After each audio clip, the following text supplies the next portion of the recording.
তালের আর সিদ্ধ পিঠে হবে। তাল চলে এসেছে। এই তালগুলো ভেঙে ছাড়িয়ে এরপর এর থেকে তালের মাড়ি বার করব। দেখুন বন্ধুরা, আমার এই তাল ভাঙা হয়ে গেছে। এই তালের এই আঁটিগুলোর থেকে এবারে পাল্প বের করে নেব।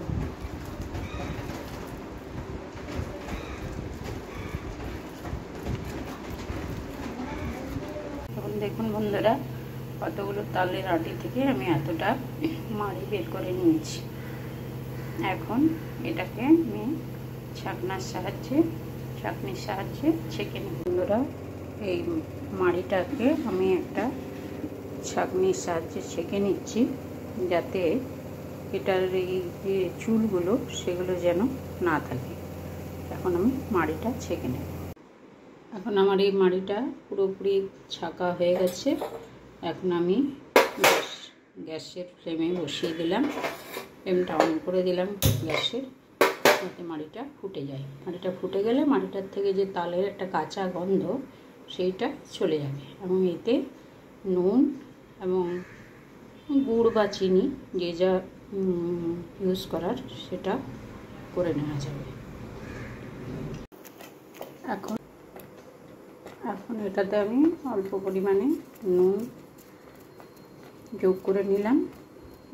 মাড়িটা কিছুক্ষণ ফুটে যাওয়ার পরে এতে চিনি বা গুড় ব্যবহার করব, কারণ কি তালের তো পিঠেটা মিষ্টি হয়, সেই জন্যে নুনটা খুব সামান্যই লাগে, একটু গুড় বা চিনিটা বেশি পরিমাণে দিতে হয়।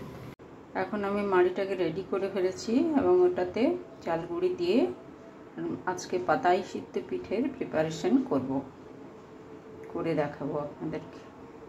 এইভাবে তালের ব্যাটারটা তৈরি করে নিয়েছি, আর এইখানে পাতা রয়েছে, এই পাতা দিয়ে পাতায় করে মুড়ব, সেটা আপনাদেরকে দেখাচ্ছি। এইরকমভাবে পাতার মধ্যে টুলিটা দিয়ে তার উপরে ছানা দিয়ে ওটা এইভাবে মুড়ে ফেলতে হবে।